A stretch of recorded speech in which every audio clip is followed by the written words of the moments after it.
Cuando era niño, me sorprendía que Grecia estuviese siempre en el primer capítulo de todos los libros. Ya se hablara de historia, de matemáticas o de cualquier cosa, Grecia estaba siempre en el principio, en el horizonte. Yo la imaginaba muy verde, con fuentes, con bosques y con bruma, como los paisajes de mi tierra natal, Asturias. Estos son los paisajes reales de Grecia, un lugar, un nombre, que de uno u otro modo ha grabado su propio paisaje en la mente de todos los occidentales. Para muchos, el paisaje griego es el perfil equilibrado y eterno de un templo. Para otros, ese paisaje instalado en la imaginación es un paisaje de columnas en ruinas. El mar y las islas de Homero. Las majadas dulces y serenas de Arcadia. O la silueta esplendorosa de la Atenas clásica. Pero ¿por qué Grecia? ¿Por qué Grecia ha llegado tan adentro en nosotros? ¿Por qué una y otra vez, unos y otros caminos nos llevan a ella? Nadie duda que han existido también otras culturas, pero lo cierto es que ninguna otra cultura ha sido tan revalorada, reinterpretada, rescatada y universalizada como lo ha sido la cultura griega. En el paisaje griego, los olivos forman una geometría rítmica y antigua, trastocada a veces por la súbita presencia de un ciprés. Por su longevidad de siglos, cada olivo de esta tierra es un auténtico monumento natural que pone en íntimo contacto a los hombres de hoy con sus más directos antepasados, que también lo injertaron, lo podaron, lo varearon y crecieron comiendo sus frutos. Es curioso pensar que muy probablemente desde la antigüedad el aceite de oliva haya tenido siempre el mismo sabor. Da vértigo. Homero llamó a estos olivos verde pálidos, de hermoso fruto, ojilargos y ubérrimos, Cloerá, aglaócarpos, tanífilos, quetilezoos aelea. Antes incluso de que apareciera el alfabeto, los habitantes de estas tierras representaban en unos caracteres casi icónicos, en unos símbolos eternos que podrían haber sido trazados hoy mismo, las palabras olivo, aceituna y aceite. Y cuentan que la diosa Atenea, que dio a los hombres la flauta, el arado, la olla de barro, el yugo para bueyes, la brida de caballo, el carro y el barco, que los instruyó en la ciencia de los números y en las artes de la cocina y del hilado, que instituyó los tribunales a fin de unir justicia y razón, concedió a los mortales, como símbolo pleno de benevolencia divina, un olivo. Es el árbol que Atenea hizo brotar un día en la roca sagrada de la Acrópolis, alrededor del cual se construyó después el Erecteion. También la vid había sido un don de la divinidad. Fue Dioniso quien la dio a conocer a los hombres e inició a Icario y a Eneo en la elaboración y los secretos del vino. Por su parte, Deméter y Core, las diosas de Eleusis, enseñaron al príncipe Triptólemo a cultivar el trigo y le dieron un carro tirado por serpientes aladas para que divulgara su conocimiento por el mundo. Trigo, vid y olivo, pan, vino y aceite, los tres elementos sobre los que la civilización mediterránea se ha sostenido y ha llegado hasta aquí. ¿Y qué sabemos de ellos antes de Grecia? Muy poco, casi nada. Es posible que otros pueblos antiguos conocieran también el trigo, la vid y el olivo antes o al mismo tiempo que los griegos, pero como en tantos otros casos, fueron los griegos, con sus mitos y sus obras, quienes hicieron de ellos una cultura. Todo rincón de esta tierra es en realidad el escenario de un mito. Aquí están las cumbres del Olimpo, la sagrada morada de los dioses. Las aguas sobre las que Caronte cruzaba a las almas con su barca. La playa donde Atenea hizo comprender a Odiseo que había llegado por fin a su patria. Yo he visto al anochecer el cielo de enero sobre las aguas del río Elisonte, donde las erinias persiguieron a Orestes con sus dedos de látigo. Mis pasos me han llevado hasta la remota cueva donde Rea engañó a Crono entregándole una piedra envuelta en pañales.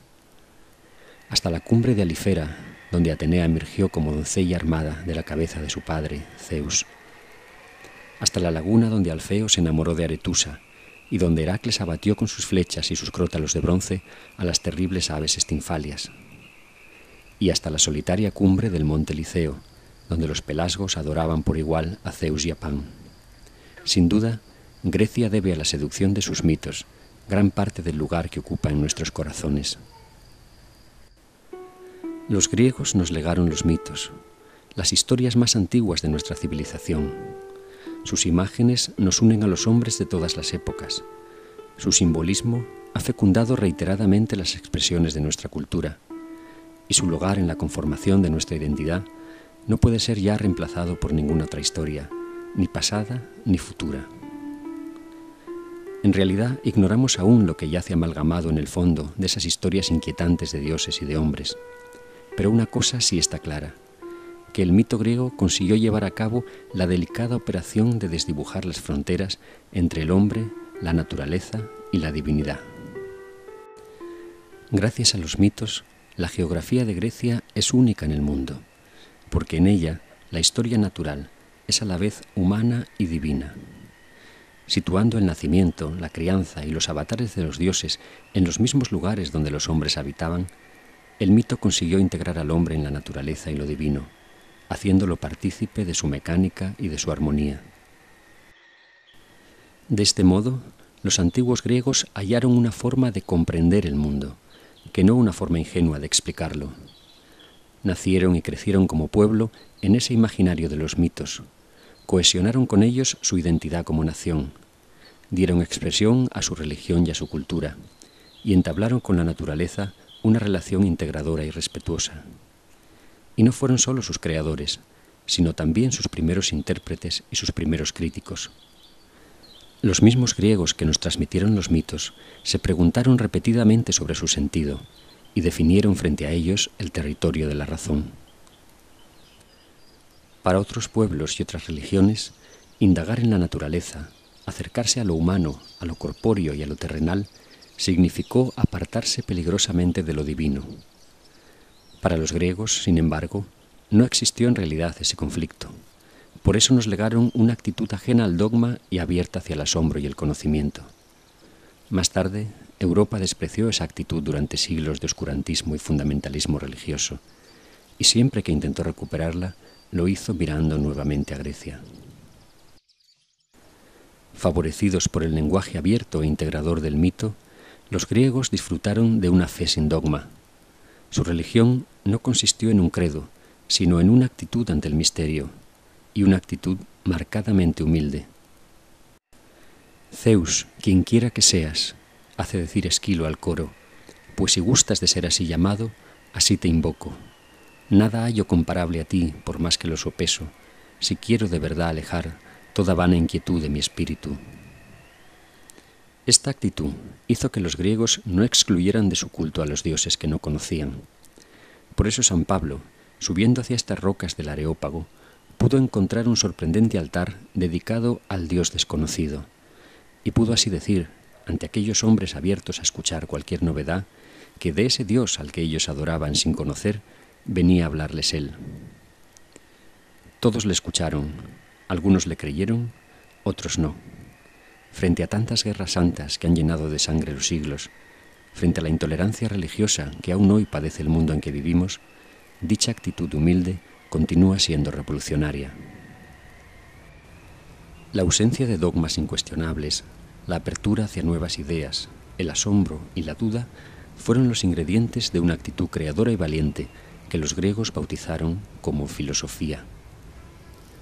La filosofía, como ejercicio libre y crítico, como conocimiento que no viene de arriba, sino que se construye desde el interrogante y desde el diálogo, es una disciplina nacida y cultivada en esta tierra.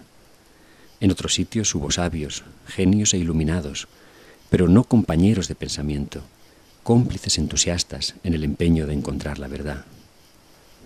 Este lugar, el Ágora de Atenas, fue durante mucho tiempo el punto de encuentro de quienes amistosamente compartieron el nombre de filósofos. Aquellos pioneros hicieron del propio pensamiento objeto de su reflexión, ejercitaron y aquilataron sin descanso la facultad de argumentar, aprendieron y enseñaron a dudar, e indagaron en lo establecido sin temor a asomarse al vacío. Anaxágoras, Protágoras, Hipias, Gorgias, Critias o Sócrates no fueron exactamente sabios, fueron amigos del saber, filósofos. De Sócrates nos queda la semblanza del más genuino buscador de la virtud, que afirmó que existía, pero que nunca dijo poseerla. De Platón y Aristóteles quedan los más solemnes y visitados edificios del pensamiento universal. Pero todos ellos en conjunto, sofistas, académicos, peripatéticos, epicúreos, estoicos o cínicos, dejaron un legado más verdadero y subversivo que sus conclusiones, su actitud. En contra de quienes tantas veces han creído poseer la verdad o han pretendido imponer el bien, la filosofía griega propuso una actitud humilde e intachable, la búsqueda del saber en libertad. Sobre el ágora de Atenas se elevan 3 colinas rocosas y pobladas de árboles, la colina de las musas, la de las ninfas y la llamada colina de Pnix. Esta última, cuya cima desnuda mira frente a frente a la Acrópolis, es la cuna más emblemática de otro de los grandes legados griegos, la democracia. La historiografía moderna suele decir que la euforia de las victorias atenienses sobre los persas y el subsiguiente impulso económico y moral dejaron el camino abierto para la aparición de la democracia. ¡Qué simpleza! Todos sabemos que en la historia del mundo hubo muchas victorias que trajeron consigo riqueza material y sentimientos de seguridad y orgullo, y que sin embargo no crearon en absoluto nada parecido. La democracia surgió del alma de los griegos, que desde Homero habían comprendido que la vida de cada ser humano, anthros psyché, es única y más valiosa que cualquier tesoro o cualquier ambición. Surgió de su afán por definir lo inherente al hombre, de su incesante búsqueda de lo universal, y del convencimiento de que la idea de justicia y el impulso de la voluntad habitan por naturaleza en cada uno de los seres humanos. Hace 2500 años, en el escaso espacio de unas décadas, fue tomando cuerpo sobre el proscenio de esta plaza una creación única. Por primera vez se infundió sobre un pueblo el sentimiento vivo de una ciudadanía, activa, libre, responsable y democrática. Durante los años de paz en tiempos de Pericles, se cruzaban en esta explanada Esquilo, Sófocles, Eurípides, Aristófanes, Heródoto, Tucídides, Fidias, Ictinos, Calícrates, Aspasía, Anaxágoras, Protágoras, Gorgias, Hipias, Antifón y Sócrates. Se dice pronto. De todos ellos y de otros que vinieron después, hemos heredado la ciudadanía. Hasta entonces, en la historia de la humanidad, el hombre no era ciudadano. Había culturas de cumbre, de poder concentrado en un rey dios o repartido entre una casta, pero no culturas de ciudadanía. Y la democracia se creó sobre el demos, un pueblo consciente de su dignidad y dispuesto a ejercerla. La experiencia de las polis griegas, con todos los defectos que puedan señalarse, confirió a la sociedad del momento unos sentimientos de libertad, justicia, igualdad, responsabilidad e implicación en la definición y en la salvaguarda del interés común, desconocidos en su época y, desgraciadamente, en las épocas que vinieron después. La democracia griega tuvo por ideales supremos la libertad y la igualdad, ideales que desde esta tribuna fueron defendidos por los ciudadanos mediante la fuerza de la palabra. Por un lado, libertad para hablar en privado y en público, libertad para participar en la política, libertad para vivir conforme a los propios deseos. Por otro lado, isonomía o igualdad ante la ley, isopolitía o igualdad de derechos políticos, isigoría o igualdad en el uso de la palabra. Y junto a estos derechos, también una virtud, la parresía, la virtud de implicarse y de usar la palabra para defender la verdad. El esplendor de estas ideas, evocadas en estado puro desde lo alto de esta roca, nos revela lo frágil y confusa que aún hoy es la democracia en el mundo. No solo Atenas, sino también las islas y todas estas tierras de la Grecia peninsular cultivaron con esfuerzo el proyecto de la democracia. A uno y otro lado de estas aguas del Golfo de Corinto se extienden las tierras de dos de las más importantes confederaciones de Grecia. De este lado sur, la de los aqueos, en las costas de enfrente, la de los etolios. Mientras en el resto del mundo imperaban las monarquías y la autoridad de la costumbre, las polis y las confederaciones griegas se regían por asambleas de ciudadanos libres comprometidos en la definición del bien común. Este frágil sistema, basado en la virtud política del individuo, sobrevivió, no obstante, más tiempo que cualquiera de las actuales democracias a los eventuales conflictos de intereses entre griegos. Si finalmente sucumbió, fue por las propias exigencias del empeño, por la inquina de traidores y por la llegada de invasores extranjeros. En estas hermosas aguas a la entrada del Golfo de Ambracia tuvo lugar la famosa batalla de Actium, la derrota militar de Marco Antonio y Cleopatra que llevó a Octavio a convertirse en el primer emperador romano. Parece increíble, pero desde el lejano Octavio Augusto hasta la independencia de Estados Unidos, la Revolución Francesa y las posteriores revoluciones burguesas, ningún estado del mundo fue gobernado por un sistema de pretensiones democráticas y constitucionales. Las democracias representativas de hoy en día, herederas más bien del republicanismo romano que de la democracia ateniense, no han pasado de ser oligarquías amparadas en un controvertido respaldo popular. La democracia griega cayó en el olvido. La propia palabra democracia tardó 2000 años en entrar en las lenguas de Occidente, y la idea concreta de lo que esta forma de gobierno significa fue reconstruida por historiadores y filólogos hace apenas 2 siglos a partir de los textos de Tucídides y Sócrates, Demóstenes y Heródoto. Indagar en el pasado de forma crítica y reflexiva fue también en su origen una empresa griega. El pionero de este empeño fue precisamente Heródoto de Halicarnaso, un inquieto viajero nacido en una ciudad griega sometida al control de los persas. Heródoto no se propuso trazar una genealogía mítica ni componer una epopeya, sino entender las causas que habían conformado su tiempo, explicarse a sí mismo la razón de su exilio, comprender el origen profundo del enfrentamiento entre griegos y bárbaros. Para ello, se lanzó a navegar por el Mediterráneo y a recabar testimonios directos de los testigos presenciales de los hechos y de sus herederos. Recorrió, indagando, las islas del Egeo, las costas del Mar Negro, Egipto, Babilonia, Tiro, el sur de Italia y casi toda Grecia hasta reconstruir lo sucedido en el mundo durante los tiempos de los 4 últimos reyes persas, Ciro, Cambises, Darío y Jerjes. Con su larga y concienzuda labor, Heródoto estaba inventando algo nuevo, la historia, una palabra que aparece por primera vez en su obra significando precisamente indagación. El esfuerzo intelectual llevó a Heródoto a la tolerancia. Esta es la famosa bahía de Maratón, el escenario de la gran batalla entre griegos y persas narrada por el historiador. La historia que Heródoto nos dejó en herencia está narrada sin acritud y con empatía. Es el fruto de una visión respetuosa y tolerante de todos los pueblos y sus costumbres, el fruto de una mentalidad abierta. Por otro lado, su condena de la guerra es constante, como su compasión por el sufrimiento y la desgracia de ambos bandos. En este cañaveral murieron atrapados más de 6.000 persas. Bajo este túmulo de Maratón yacen los restos de los 192 atenienses caídos en aquella batalla. En la paz, los hijos entierran a los padres. En la guerra, son los padres quienes entierran a los hijos. Esta frase de Heródoto, tantas y tantas veces repetida, resume el antimilitarismo y la cordura con los que comenzó a escribirse la historia. Los protagonistas de la historia escrita por Heródoto, Tucídides, Jenofonte o Polibio no son los héroes singulares, no son ni siquiera los griegos, son los hombres, todos los hombres. En esto, los historiadores siguieron esa línea de lo universal trazada por Homero que nunca desaparecerá del espíritu griego. Y en esta universalidad, la historia coincide con otro de los grandes hallazgos de los griegos, la tragedia.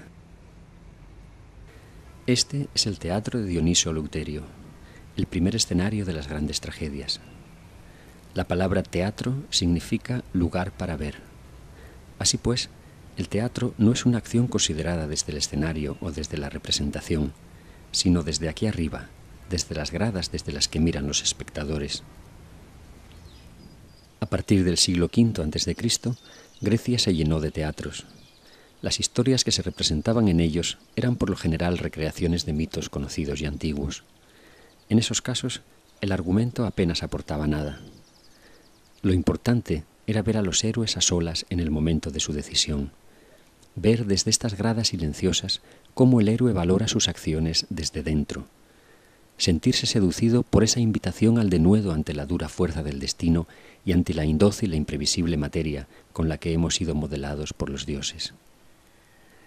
La tragedia presenta el conflicto, pero no lo zanja. Por eso fue una escuela de pensamiento y democracia.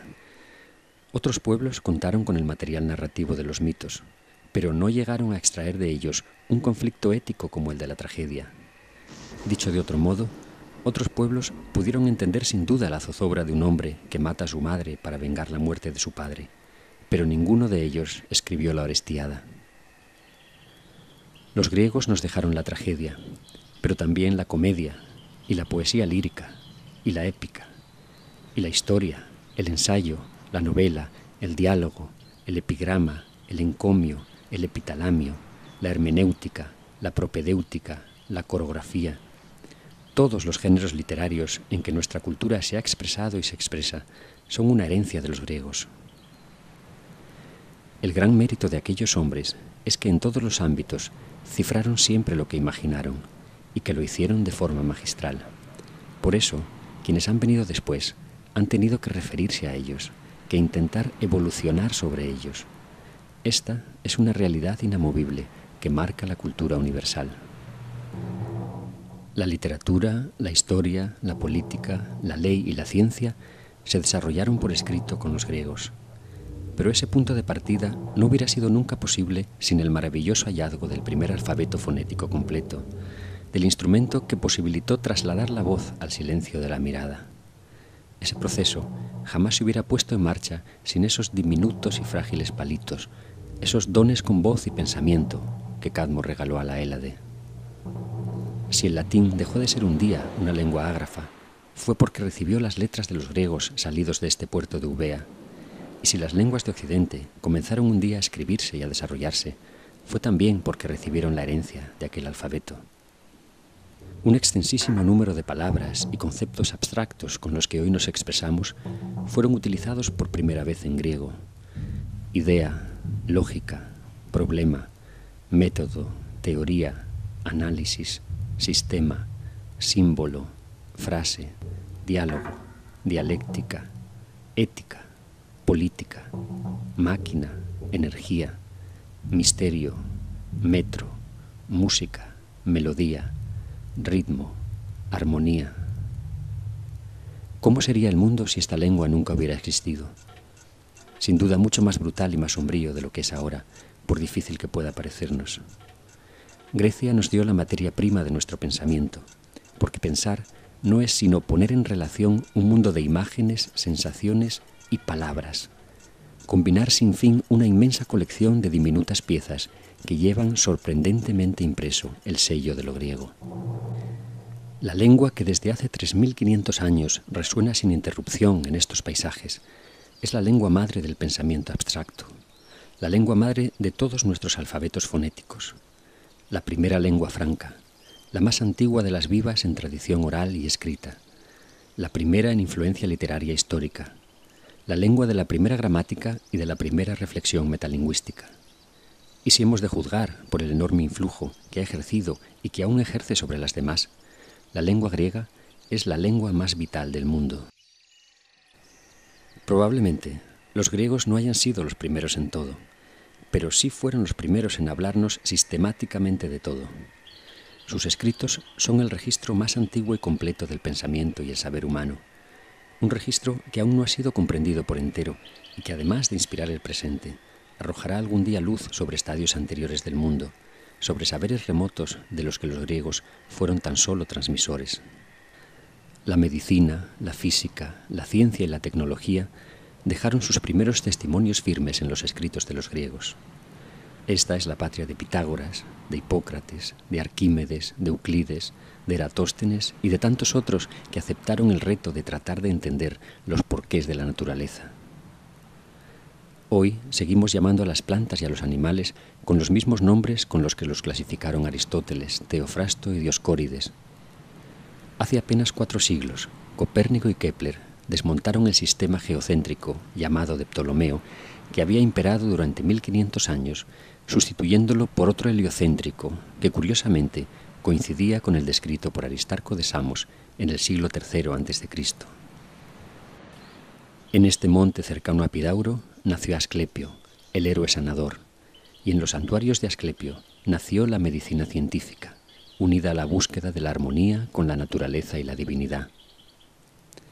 El primero que escribió un conjunto de tratados científicos abordando la enfermedad como fenómeno natural fue Hipócrates, un espíritu inquieto de esta isla de Kos que abrió camino a un arte nuevo y largo para una vida breve. De los nombres de quienes le siguieron, recordamos sobre todo a Demócedes, médico del rey persa Darío, a Diocles, gran estudioso de la anatomía, a Praxágoras, pionero en el estudio del sistema vascular, a Herófilo, indagador de la fisiología del cerebro, del ojo y de los genitales, a Erasístrato, que estudió las funciones de los nervios y el ciclo del oxígeno en la sangre, a Dioscórides, el padre de la farmacopea, al propio Aristóteles y al irrepetible Galeno. Parece mentira, pero durante más de 2000 años la historia de la medicina no fue sino el incesante proceso de relectura, comentario, traducción y experimentación de los saberes de este grupo de griegos que vieron en el hombre una naturaleza accesible a la razón. Griega fue la medicina del Imperio Romano, y griegos los saberes paganos que llegaron a esta lejana ciudad de Harán, al famoso hospital de Gundisapur, a la Casa de la Sabiduría de Bagdad, o a la ejemplar Civitas Hipocrática de Salerno. Imbatric, Imbisac e Imcura fueron griegos de origen y de espíritu que tradujeron al siriaco y al árabe las obras de Hipócrates, Dioscórides y Galeno, las obras de Euclides, Aristóteles y Ptolomeo, que más tarde llegaron a Córdoba y a Toledo.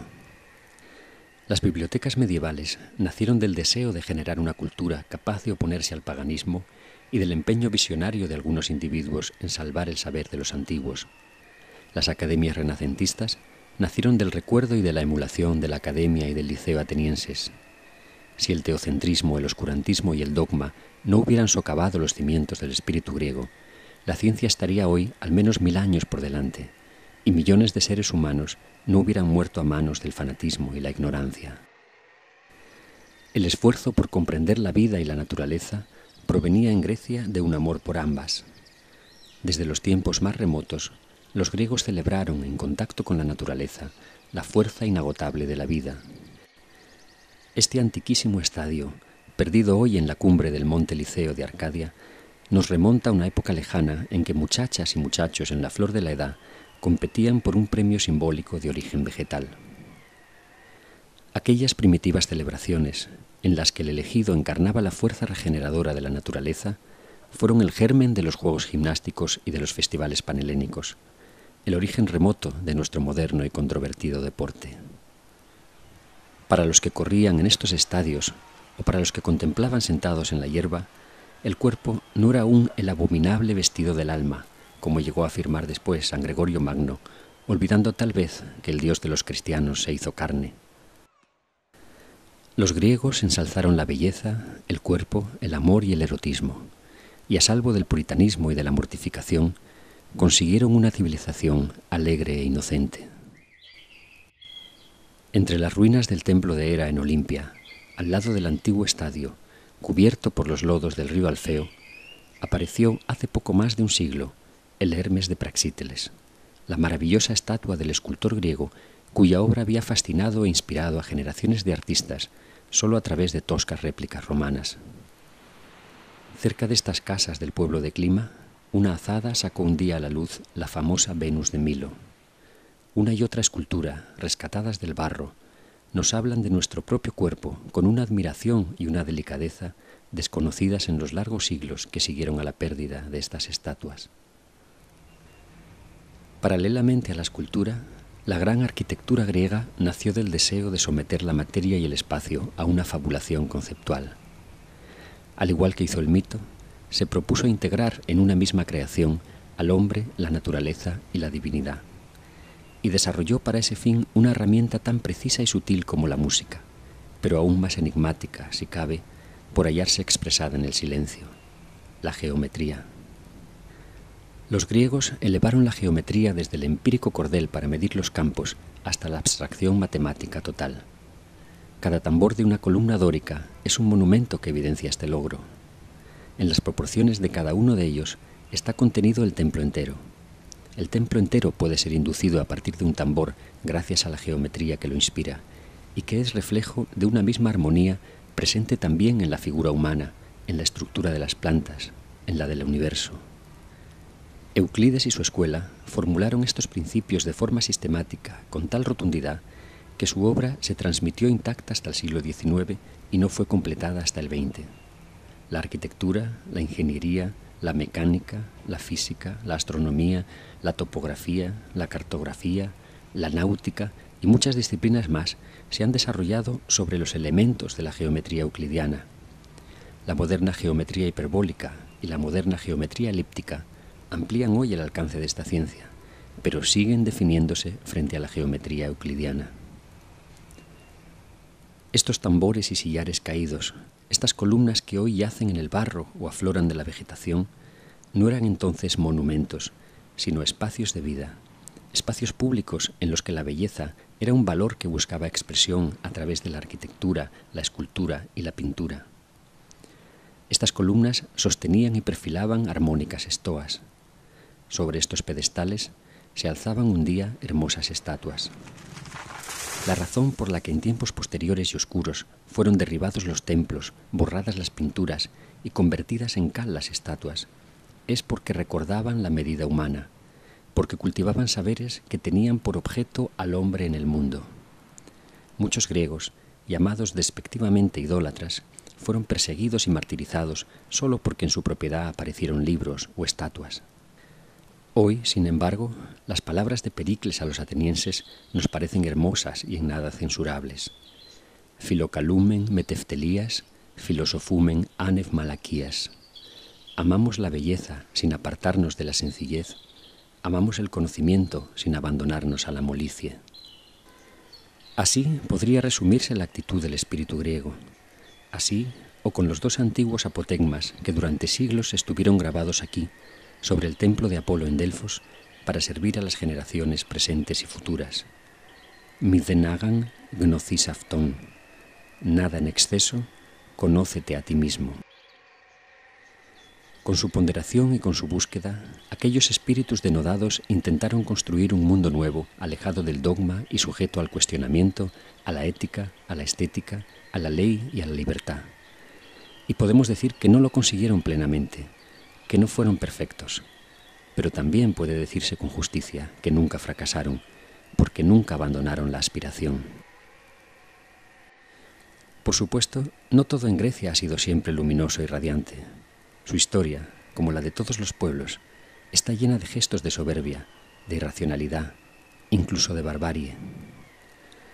Pero de esa niebla consiguió levantarse un espíritu capaz de seducir a los más generosos y conscientes de todos los tiempos.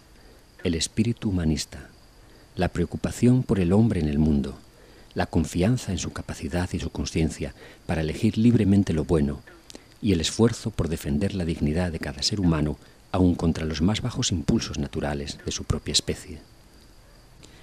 Esta actitud humanista, que por supuesto no es exclusivamente griega, que incluso ha sido reiteradamente traicionada por los griegos, ha sido, sin embargo, conceptuada, cultivada, defendida y recuperada una y otra vez a lo largo de la historia, apelando de manera especial a lo griego. Esta actitud humanista le debe mucho a Grecia, pero también es cierto que la imagen de Grecia en el mundo le debe mucho a esta actitud humanista. Grecia, como ideal, es una patria espiritual eternamente joven, una creación infieri, un reto abierto que atraviesa la historia como una revolución permanente, o más aún, como una permanente seducción hacia lo mejor. En Aristevin, puso Homero en boca de los héroes, esfuérzate siempre por dar lo mejor. Como es de suponer, esta actitud ha sido siempre de unos pocos, una actitud de resistencia frente a un entorno adverso y bárbaro. Sin embargo, cada vez que ha brillado a lo largo del tiempo, en medio del abuso, de la desmesura o el oscurantismo, la humanidad ha dado un paso hacia la sensatez, hacia la ponderación, hacia la dignidad del hombre por encima de credos o intereses. Claro está, no es seguro que esta esforzada actitud humanista acabe triunfando sobre el abuso y la barbarie.